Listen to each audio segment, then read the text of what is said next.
So it says consider the following method. Okay, first thing that I would do just by looking at this is I would try to break everything down on it. Okay, public, awesome, it always kind of says that, so I'm going to kind of ignore that. Double, that means this is going to spit out or return double. Okay, that's the return type. All right, my method's the name of the method, and then we have an int for one of the parameters and a boolean for the other. And then it says implementation not shown. You don't really need that. It says which of the following lines of code, if located in a method in the same class, remember it has to say that, just in case someone goes, oh, it's not going to compile because it's not in the same class. So AP kind of writes that in there, so you know that. It says will compile without an error. Okay, this first one, does anybody want to, well, I'll just say it to save time. So this one, it says an int, but my method outputs a double. Okay, you can see it right there, the return type's a double, so it cannot be A. Okay, it's the wrong return type. Same with this one, it says it's an int when it only can return a double, so it's not that one. This one, these three right here are all doubles, which is awesome. It can definitely return those. So now let's look at the inputs. This one is 0 and false, which is an int and a boolean, so that one will work. Okay, the next one, it's supposed to be an int here, and that's true, so that will not work. This one, it's supposed to be an int, and it's a double, so that will not work. So the answer is C, 1, 2, 6, string object. Okay, things that you should be able to do by the end of this is create string objects and call string methods. Okay, there's gonna be a number of methods that you're gonna be using today with the strings. Before we kind of just, we're doing stuff with strings, with setting them equal to like certain variables and stuff like that. But this one, you're actually going to be running certain methods on them.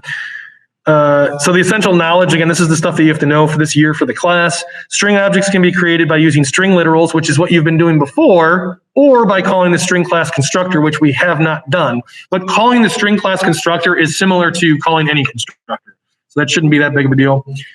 String objects are immutable, meaning that string methods do not change the string object. Okay, so you can run a method on that object, but it doesn't actually change that string itself. You would have to create a new string for that reason.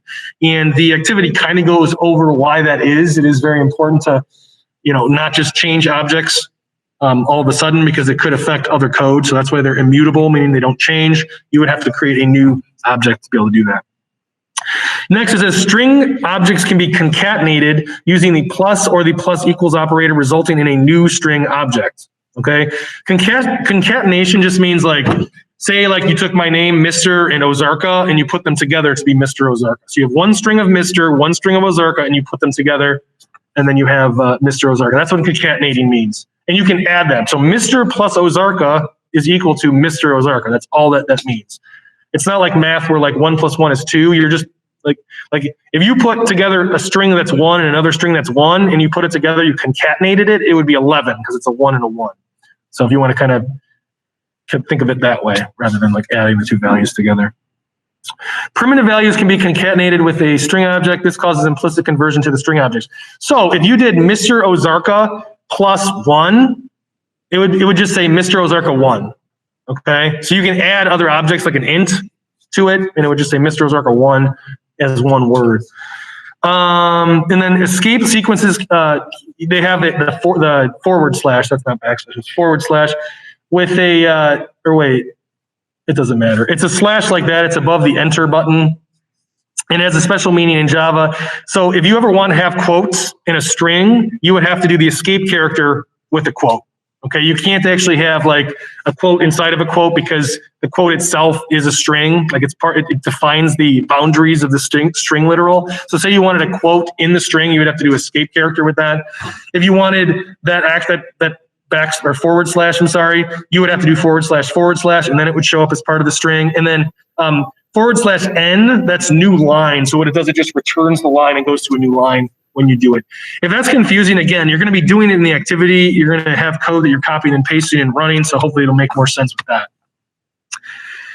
Strings, objects of the string class can hold sequences of characters. That should be known already. Immutable means they cannot be changed. I already talked about that.